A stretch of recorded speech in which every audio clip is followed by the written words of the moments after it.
Donc je vais vous présenter le budget prévisionnel de notre commune que nous avons construit. N'hésitez pas à intervenir. Il est important que ce budget soit bien compris par tous. On entend aujourd'hui, on l'a entendu jeudi soir dernier, que notre commune disposait de faibles moyens, de moyens limités. Ce travail ici présenté démontre au contraire des moyens importants sur le mandat à venir qui mèneront à bien nos objectifs pour notre commune, objectifs présentés juste après ce budget. Je précise ici que ce budget prévisionnel a été construit après les débats et des idées qui font notre programme. Mais il fallait ensuite déterminer notre périmètre budgétaire d'intervention. Ce budget a donc été construit au milieu de nos 6 mois de travail collectif, car c'est vrai que modiste, on ne l'a peut-être pas dit, on a démarré notre travail depuis la fin de l'été dernier. C'est donc 6 mois qu'on a travaillé. Donc voici notre budget. Alors le budget, je vais vous présenter tel qu'il se présente en conseil municipal. On démarre d'abord par les dépenses. Les dépenses de fonctionnement. Allez, donc c'est un budget, il faut que je précise aussi, qu'on a construit sur 7 années. Pourquoi 7 années? C'est vrai que le municipal, c'est une élection pour 6 ans, sauf que dans 6 ans, 2032, tomberont les élections présidentielles et il y a de fortes chances pour que les municipales soient décalées d'une année, c'est-à-dire qu'on partirait sur 7 années de budget. Donc les dépenses de fonctionnement pour la commune, c'est environ 900 000 euros tous les ans, c'est avec les augmentes, il y a un peu d'inflation chaque année. On est autour de ça. Voilà. Les recettes de fonctionnement, petit rappel, début du mandat 2020, on était à 985 000 euros. 2024, 1 181 000 euros. On a fait un budget assez prudent, on est parti sur 1 169 000 euros de démarrage avec une inflation à 1% tous les ans pour finir à 1 241 000 euros de budget de fonctionnement, de recettes de fonctionnement horizon 2032. Ce qui importe, c'est d'avoir l'excédent de fonctionnement. C'est celui-là qui va nous permettre de réaliser notre projet, qu'on va vous présenter juste après. Donc on a à peu près sur Roqueo un excellent de fonctionnement pour investir aux alentours de 300 000 euros. Voilà. Là-dessus, il faut qu'on commence par rembourser nos emprunts existants aujourd'hui. On a encore 2 années d'emprunts assez chargés, les emprunts qui se terminent en 2027 et en début 2028. Et on a également la particularité pour l'année 26, cette année présente, de devoir rembourser un court terme bancaire de 90 000 euros directement lié à la voirie 2025. Voilà. Contracté par. C'était un choix de la majorité sortante de faire plus de routes cette année. Donc ces 80 000 euros n'était pas possible de les payer en 2025. Donc on doit les payer en 2026. Voilà. Donc pour globaliser le tout, notre capacité d'investissement, je parle bien d'autofinancement hors emprunt, c'est 1 600 000 euros hors taxe. Là-dessus, sur tous nos investissements, on a 16,40% de TVA remboursée. C'est-à-dire 263 000 euros si on investit l'ensemble de notre capacité d'investissement. On s'approche de 2 millions d'euros de capacité d'autofinancement sur 7 ans. Mais ce n'est pas le tout. À ceci s'ajoutent des contrats de territoire. Pour info, 2022-2027, on avait un contrat de territoire avec des farmers d'environ 135 000 euros. Voilà. Sur des projets libres. Les DETR, évidemment, sur les projets qu'on va vous présenter, on va aussi aller chercher la DETR, subvention d'équipement pour les territoires ruraux. On a le droit de faire une demande de DETR par année.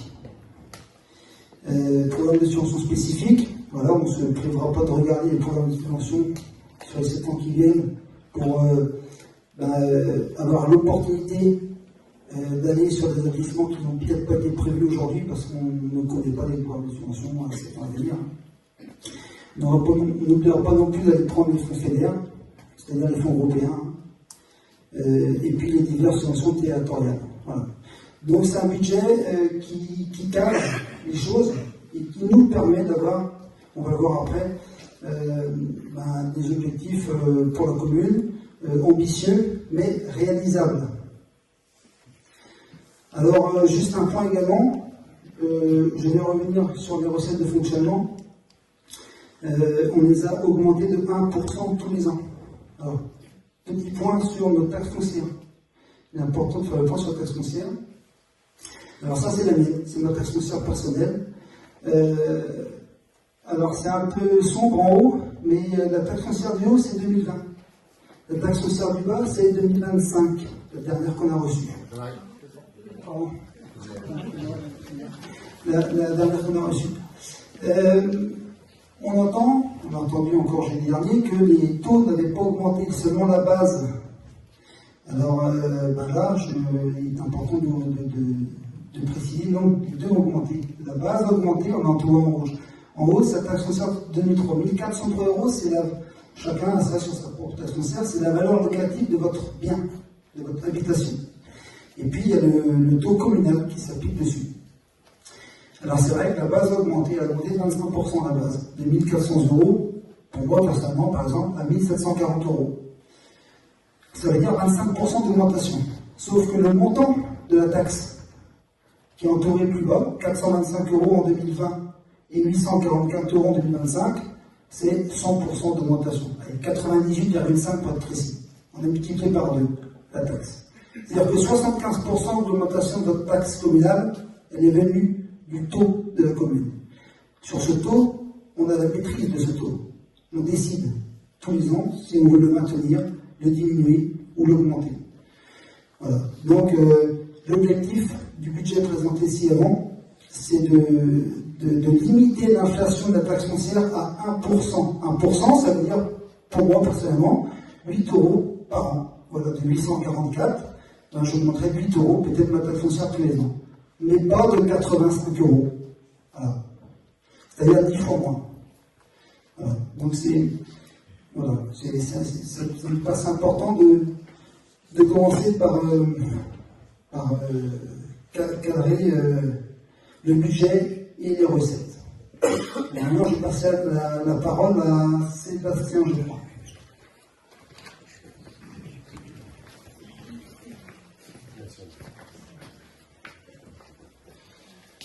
Donc après, avec ce budget qui a été bien développé, on se rend compte qu'on a des moyens, en fait. La commune de Bocquillon, on a souvent entendu qu'elle était endettée, qu'elle était quasiment sous tutelle préfectorale, enfin on a entendu beaucoup de choses. À l'heure actuelle, la commune de Bocquillon, c'est la 23e commune en Bretagne où le taux foncier est le plus élevé. 23e commune sur 1602 communes, quand même. On a Pontrieux, qui est bien derrière nous, ou l'Envolon. Ils n'ont pas du tout les mêmes services que nous, on est d'accord là-dessus.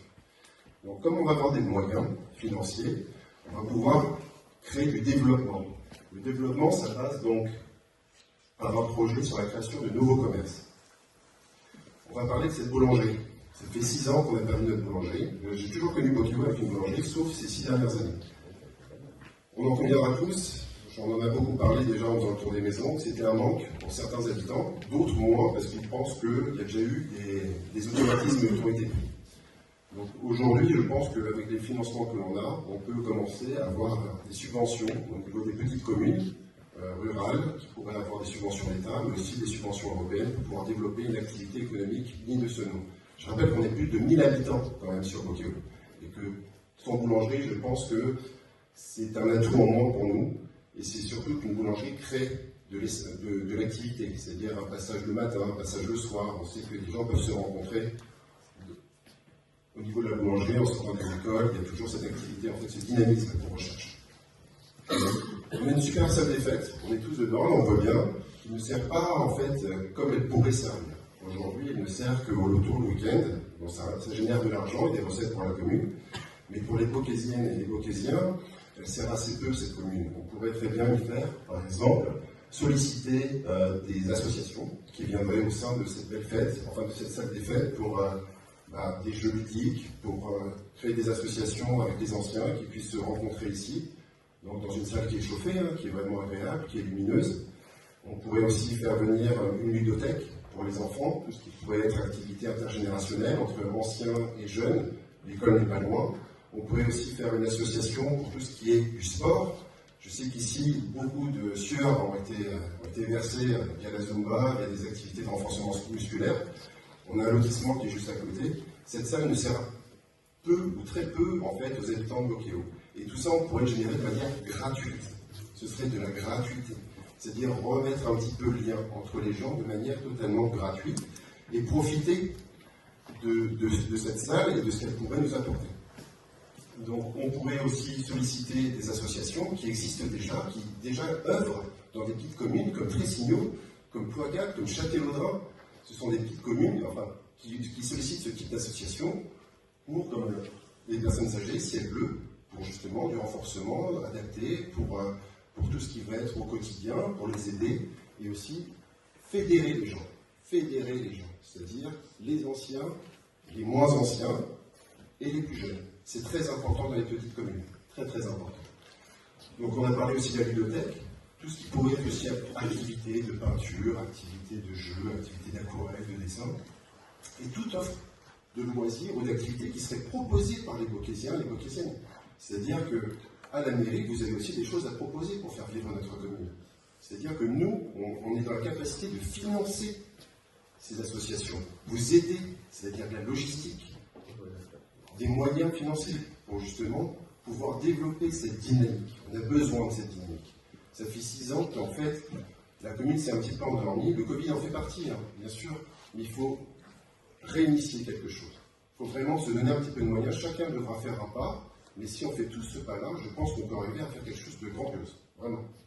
Et la dernière chose qui reste à faire, et on s'en rend compte, je rappelle quand même qu'on est une commune avec une taxe foncière qui est beaucoup trop importante, on n'a pas un seul bus, on n'a pas un seul car qui pourrait faciliter le développement des jeunes pour aller au travail, pour aller sortir de Beaucaillon. Aujourd'hui, c'est du stop. Aujourd'hui, il n'y a aucun ramassage pour les personnes à mobilité réduite. Aujourd'hui, rien n'était entrepris. Mais c'est valable aussi pour les communes de Plouvara. C'est aussi valable pour des communes qui sont aux alentours de Beaucaillon. On est plus de 1000 habitants. Si on fait une demande commune au travers des autres municipalités, on est plus de 2000 ou 3000 habitants sans quart. Je ne sais pas si vous imaginez, enfin, ça sort un petit peu du réel. C'est à la communauté de communes de nous donner aussi les moyens, mais c'est à nous aussi d'aller les voir. Si on veut faire de l'activité, c'est à nous de sortir de notre commune pour aller voir la Chambre des métiers, pour aller voir la CCI, pour aller voir le CFA. C'est à nous, en fait, de faire cet effort-là. Et si tout le monde fait un petit effort de son côté, chacun de son côté, je pense qu'on peut faire vraiment un grand dynamisme au sein de la commune. Vraiment. Et donc, ce qui nous amène aussi donc, à tout ce qui est la jeunesse, et là je laisse le mot à Anne-Marie pour la vie sociale, ou notre organisation, c'est Anne-Marie, bien sûr, c'est Anne-Marie qui s'occupe de la vie sociale de la commune. Et je suis à votre disposition si vous souhaitez plus d'infos.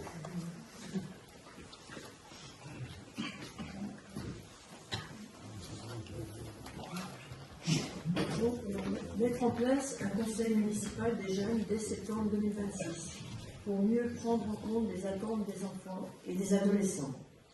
Ouvrir les commissions municipales aux citoyens volontaires et s'engager à étudier les idées et propositions formulées. Déployer des moyens de communication efficaces et accessibles à toutes les générations, notamment par l'installation d'un panneau lumineux près de la mairie. Donc, pour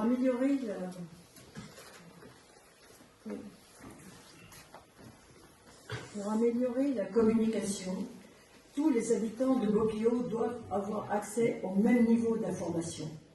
Pour cela, un panneau lumineux sera installé sur le parking de la mairie en face du salon de coiffure. Les commissions municipales.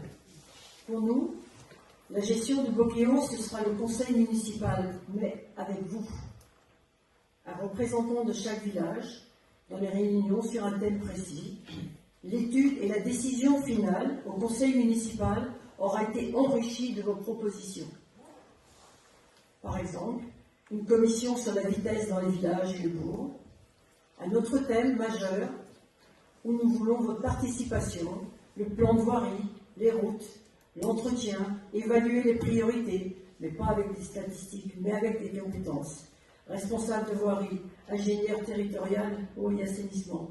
Profiter de toutes les compétences de notre liste pour embellir notre commune. Un conseil municipal pour les jeunes.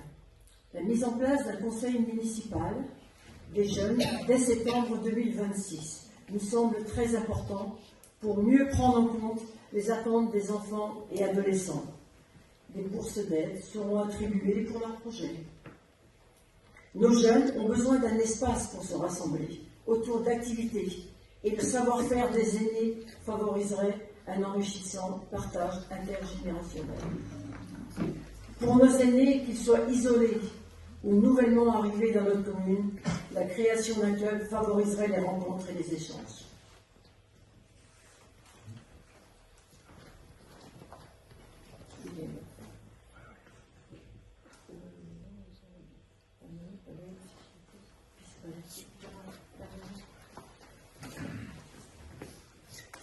Alors, avec Bérangère, Justine et Alexandra, on a travaillé en fait sur l'amélioration de la vie scolaire.